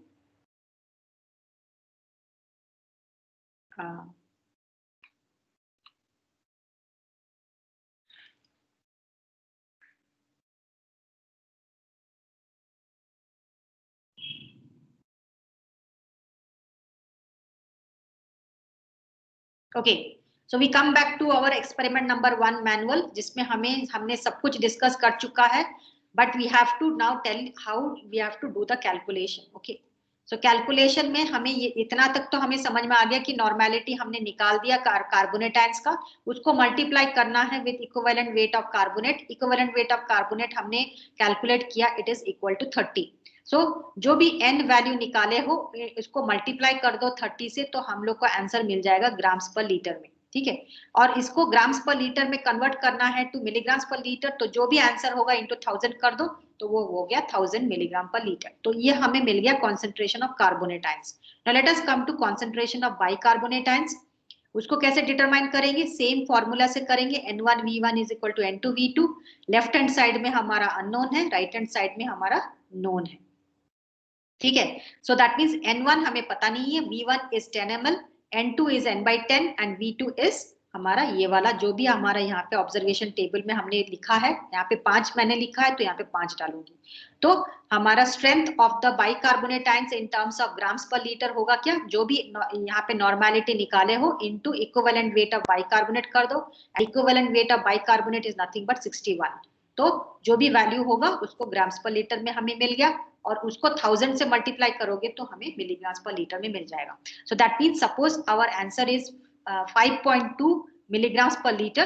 So that means suppose your teacher tells कि बेटा मुझे बाइकार्बोनेट आयंस का concentration चाहिए ppm में, so that means you have already calculated as 5.2 milligrams per liter, so that means that is equal to 5.2 ppm. So that means जो भी milligrams per litre में आपको आंसर मिल रहा है वही है आपका ppm, ठीक है। So this is all about your calculation. और यहाँ पे टोटल अल्कलिनिटी, दैट मींस हमें हमारा एम है to determine the alkalinity of the given water sample. So what will be the alkalinity of the given water sample? जो भी carbonate ions का milligrams per litre या ppm में जो आपने निकाला है उसको ऐड कर दो विथ बाइकार्बोनेट आयंस का जो भी कॉन्सेंट्रेशन निकाले हो इन टर्म्स ऑफ ppm, दोनों को ऐड कर दोगे तो टोटल अल्कलिनिटी हो गया. सो that means this is your result. ठीक है. And result analysis and discussion, जो भी आपको लिखा है इसको आप यू का तू आप कॉपी पेस्ट करोगे, बट यहाँ पे जो डैश डैश लिखा है उसमें आपको रिजल्ट भरना है. आपका जो रिजल्ट है वहीं पे भरना है. इन्फरेंस एंड कंक्लूजन जो लिखा है वही करोगे, और यहाँ पे एक डैश लिखा हुआ है, जो भी आपका रिजल्ट है वही वाला डालोगे. लर्निंग आउटकम, एप्लीकेशन, प्रिकॉशन, ये सारा चीज जैसा लिखा हुआ है वैसे लिखोगे. ठीक है. नाउ लेट अस कम एक्सपेरिमेंट नंबर 1 पे. अभी मैं आपको बताऊंगी. अच्छा, अभी तक का मुझे तो अभी एक्सपेरिमेंट समझ में आ गया है, आई हैव क्लियर्ड. और मैं ये भी बता दी हूँ कि क्या बोलते हैं उसका वाइवा वॉइस क्वेश्चंस क्या है, उसका टेक्निकल नॉलेज भी मैं बता दी. अभी तक का जो भी मैं पढ़ाई हूँ, इज देयर एनी डाउट?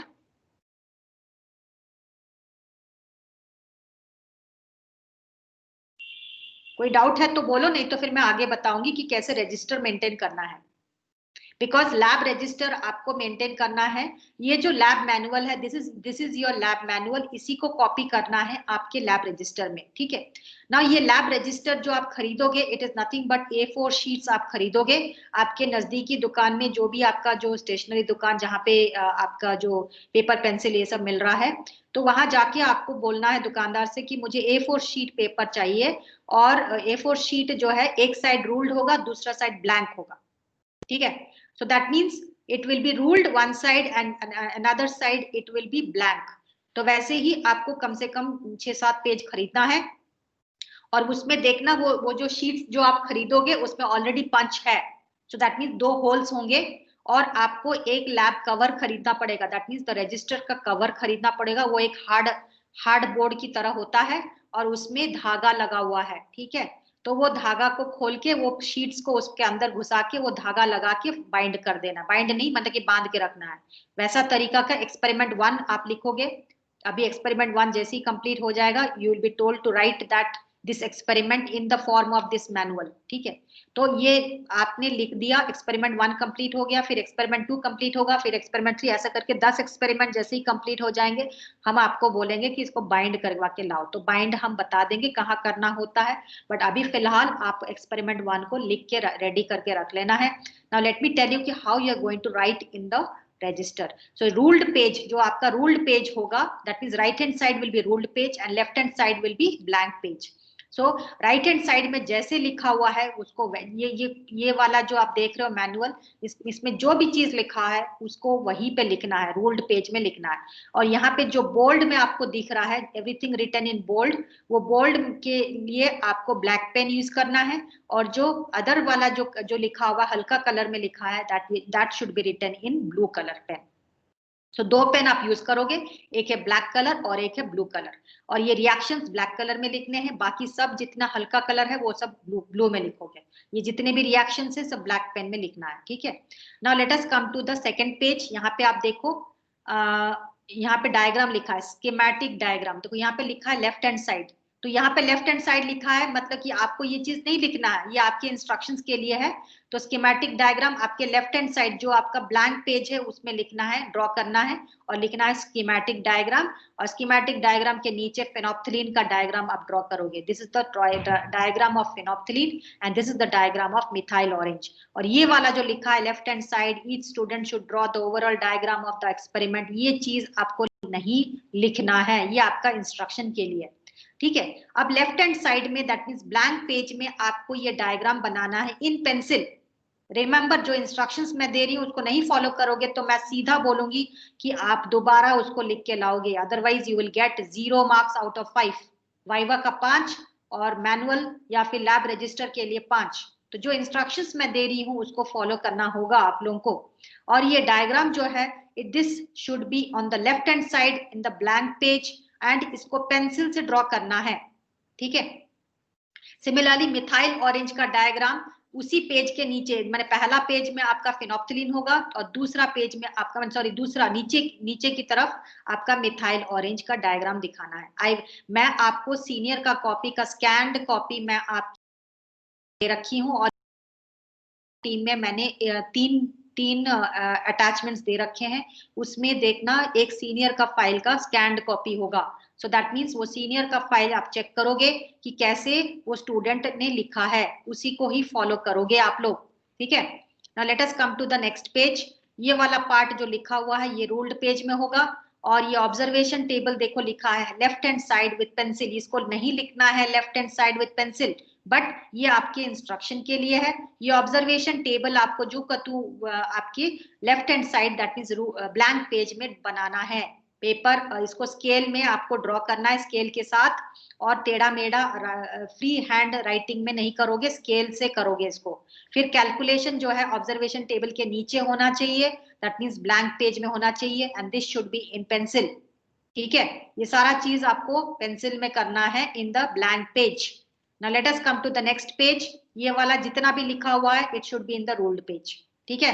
तो that means कौन सा पार्ट ब्लैंक पेज में लिखना है, कौन सा पार्ट रूल्ड पेज में लिखना है, ये अच्छे से आपको पता हो जाना चाहिए। अभी मैं स्कैन्ड पेज आपको दिखाती हूँ, बट पता नहीं ये वाला चीज आएगा कि नहीं, लेट मी सी। ये आपको समझ में आ गया? Yes, ma'am. ओके तो यहाँ पे मैं आपको एक चीज बताती हूँ, let me show you this diagram of phenolphthalein and methyl orange. Let me tell you कि ये फिनोप्थिलीन एंड मिथाइल ऑरेंज, इसको मैं थोड़ा सा और जूम कर देती हूँ। Okay, you can see this diagram. So this is a organic compound. You can see this is consisting of carbon and carbon only. Oxygen and hydrogen तो है, but carbon and carbon है. That means this is organic compound. And this is the diagram of phenolphthalein. Now phenolphthalein का जैसे लवी बोली थी, मुझे याद नहीं आ रहा. I don't remember. वो I think लवी told कि phenolphthalein का pH operating range है 8 से 10. तो ये आपका दूसरा एक और वाइवा वॉइस क्वेश्चन जो मैंने आपको नहीं बोला है। तो पीएच का फिनोप्थिलीन का पीएच ऑपरेटिंग रेंज इज 8 से 10। This is a very important viva voice question. Phenolphthalein हम पहले क्यों डालते हैं, व्हाई नॉट मिथाइल ऑरेंज? तो ये क्वेश्चन तो हमें पता है आंसर कि हम लोग दो इंडिकेटर्स इस एक्सपेरिमेंट में क्यों यूज करते हैं। दो इंडिकेटर्स हम इसलिए यूज करते हैं बिकॉज हमारा दो आयंस प्रेजेंट है अननोन सैंपल में, एक है कार्बोनेट और दूसरा है बाइकार्बोनेट। तो कार्बोनेट का एंड पॉइंट निकालने के लिए हम फिनोप्थिलीन यूज करते हैं और बाइकार्बोनेट का एंड पॉइंट निकालने के लिए हम मिथाइल ऑरेंज यूज करते हैं। बट अभी मेरा क्वेश्चन आपके लिए है कि फिनोप्थिलीन पहले क्यों यूज करते हैं, व्हाई नॉट मिथाइल ऑरेंज पहले? उसका आंसर ये है कि फिनोप्थिलीन का पीएच ऑपरेटिंग रेंज है 8 से 10। दैट मींस आपका अननोन सैंपल जो है, जो आप शुरुआत में आप स्टार्ट करते हो, आपका पीएच जो है अननोन सॉल्यूशन का कम से कम 10 के ऊपर है, 9, 10, 11, 12 व्हाटएवर, इट्स हाईली अल्कलाइन। सो उसी समय फिनोप्थिलीन डालोगे तभी वो पिंक कलर छोड़ेगा। सपोज मिथाइल ऑरेंज इस कंडीशन में डालते हो तो methyl orange will not show its effect. तो इसलिए फिनोप्थिलीन सब पहले हम डालते हैं। Phenolphthalein is a pH sensitive indicator और उसका pH sensitivity is highest eight 8 से 10, ठीक है। नाउ आपको जो पिंक कलर दिख रहा है, it is because of one form of phenolphthalein. Phenolphthalein का 2 फॉर्म्स है, एक है बेंजीनॉइड फॉर्म और दूसरा है क्विनॉइड फॉर्म। ये हमेशा याद रखना, these are all viva voce questions and ये डायग्राम आपको रटना या प्रैक्टिस करना आपका जिम्मेदारी है, बिकॉज ये एवरी एक्सटर्नल एग्जामिनर, जो आपका एक्सटर्नल एग्जामिनर आएगा एग्जाम में, आपके फैकल्टीज क्वेश्चन नहीं पूछेंगे, बाहर से कोई फैकल्टी आएगा और आपसे क्वेश्चन पूछेगा। तो ये एक कॉमन क्वेश्चन है अमंग ऑल द फैकल्टीज कि बच्चों को किसी तरह हम ऐसा क्वेश्चन पूछें जो आंसर ना कर पा रहे, माने या फिर डिफिकल्ट हो। तो ये डायग्राम थोड़ा डिफिकल्ट है आप लोगों के लिए, बट ये चीज समझना है कि आपको प्रैक्टिस करके आपको रटना है। So this is the benzenoid form of phenolphthalein and this is the quinoid form of phenolphthalein. Quinoid form हम क्यों कह रहे हैं, यहाँ पे देखो benzene ring, this is the original form of this thing phenolphthalein. देखो यहाँ पे 3 बेंजीन रिंग है, तो बेंजीन रिंग का मतलब है कि 3 डबल बॉन्ड होना चाहिए। 3 डबल बॉन्ड है, that means this is a benzene ring, this is a benzene ring and this is a benzene ring, and this benzene ring पूरा इंटैक्ट है, इसलिए हम इसको बेंजीनॉइड फॉर्म कहते हैं। एंड बेंजीन मतलब 3 double bond, alternate single and double bond को हम बेंजीन कहेंगे। एंड यहाँ पे 3 बेंजीन रिंग है तो इसलिए इसको बेंजीनॉइड फॉर्म कहते हैं। Now let us come to the quinoid form. यहाँ पे देखो, यहाँ पे भी बेंजीन रिंग है, यहाँ पे भी बेंजीन रिंग है, बट ये वाला चीज बेंजीन नहीं है। यहाँ पे ओनली 2 डबल बॉन्ड है और यहाँ पे डबल बॉन्ड है, यहाँ पे डबल बॉन्ड है, ठीक है। यहाँ इसका ये फिगर को और ये फिगर को कंपेयर करोगे तो देखोगे कि ये दोनों तो इंटैक्ट है, बट ये वाला डिफरेंट है यहाँ पे। This is the quinoid form, ये बेंजीन रिंग नहीं है, इसीलिए हम इसको कहेंगे क्विनॉइड फॉर्म ऑफ फेनोप्थिलीन, ठीक है। तो ये डायग्राम दोनों फॉर्म्स ऑफ फेनोप्थिलीन है, ये दोनों ही फेनोप्थिलीन है, बट ये आपका स्लाइटली एसिडिक या स्लाइटली अल्कलाइन कंडीशन में जो फेनोप्थिलीन एग्जिस्ट करता है उसको हम बेंजीनॉइड फॉर्म कहेंगे, उसका कलर है कलरलेस। और जो क्विनॉइड फॉर्म है फेनोप्थिलीन का, ये हाईली अल्कलाइन मीडियम है और it is responsible for the pink colour, ठीक है। So pink colour of phenolphthalein is, आपसे क्वेश्चन पूछा जा सकता है कि बेटा कोई फैकल्टी पूछेगा बेटा pink colour of phenolphthalein is due to which form, तो आप लोगों को बोलना है क्विनॉइड फॉर्म। सपोज वो मैडम जो है थोड़ी सी कड़ा टाइप की है, बोलेगी कि draw the diagram of the quinoid form, तो आपको फिर ये डायग्राम बनाना है। सो दैट मीन्स ये हुआ आपका phenolphthalein. Now let us come to methyl orange. Methyl orange is again an organic compound. इसका स्ट्रक्चर देखो, 2 बेंजीन रिंग है यहाँ पे और 2 बेंजीन रिंग के बीच में नाइट्रोजन, डबल बॉन्ड नाइट्रोजन है। And this is the benzenoid form of methyl orange. Benzenoid क्यों बोल रहे हैं? क्योंकि 2 बेंजीन रिंग है यहाँ पे, ठीक है। 2 बेंजीन रिंग मतलब how will you identify that this is benzene? Because ये 6 मेंबर्ड एक साइक्लिक कंपाउंड है और alternate single and double bond है, ठीक है। So this is your benzene ring and this is another benzene ring, इसलिए हम इसको बेंजीनॉइड फॉर्म कहेंगे। Benzenoid form is existing in yellow colour, so that it is existing in yellow color and it is in slightly acidic and slightly alkaline medium, ठीक है। ये है methyl orange. now let us come to the quinoid form. ये आपका highly acidic condition में क्विनॉइड form होता है, that is responsible for the wine red colour. और ये क्विनॉइड फॉर्म क्यों कहेंगे? बिकॉज एक बेंजीन रिंग तो इंटैक्ट है, बट यहाँ पे दूसरा बेंजीन रिंग देखो, यहाँ पे ये तो 6 मेंबर्ड रिंग है बट यहाँ पे ओनली 2 डबल बॉन्ड्स है। सो 2 डबल बॉन्ड है, तीसरा डबल बॉन्ड कहीं गायब हो गया। सो 2 डबल बॉन्ड, यहाँ पे डबल बॉन्ड, यहाँ पे double bond. So that means this is the quinoid form of methyl orange and pH operating range of methyl orange is 3 से 4। सो दैट मीन्स ये एसिडिक इंडिकेटर है और phenolphthalein it is an alkaline indicator और basic indicator, ठीक है। So this is all about your viva voce questions. इतना मेरा रह गया था, या मैं आपको बता दी। अभी मैं आप लोगों को सीनियर का scanned copy मैं दिखा देती हूँ and that is the end of today's lecture. Let me see.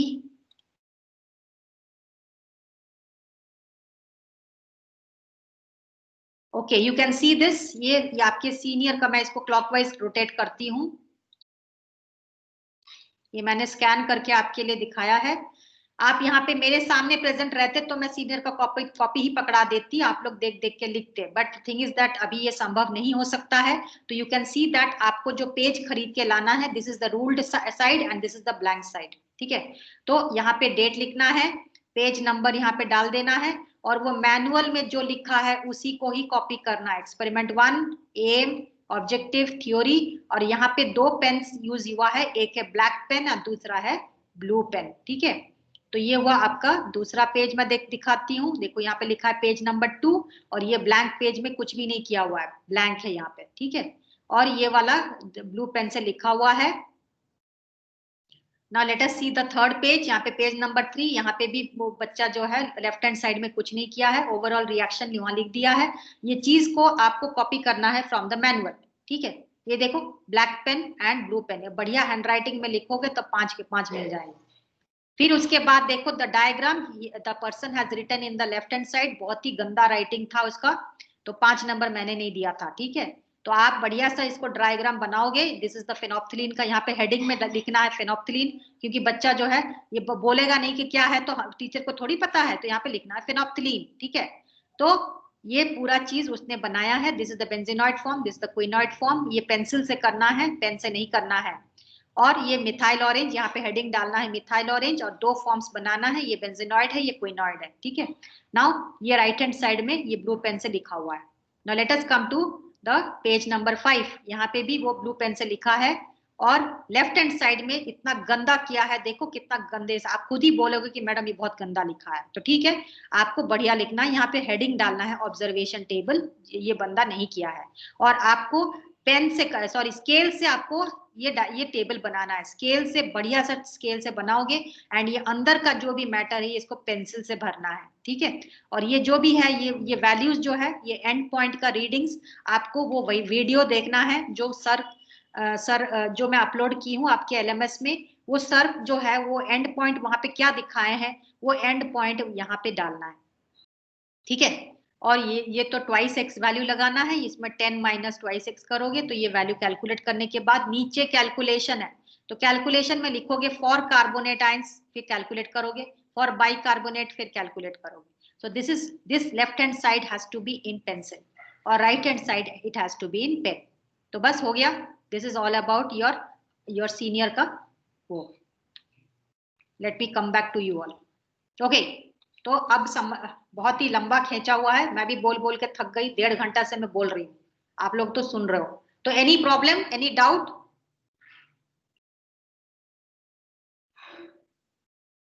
No, ma'am. Thank you.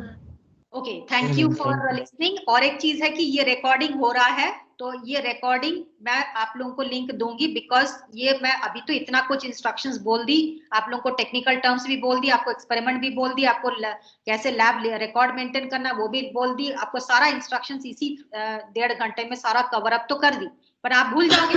Diwali break आ रही है सामने, दिवाली में मस्ती करोगे, फिर उसके बाद तो आपको याद आएगा कि मैडम क्या बोली थी। तो इसलिए इस वीडियो का लिंक भी मैं दे दूंगी आप लोगों को, तो आप लोग जब भी चाहो आप उसको देखो।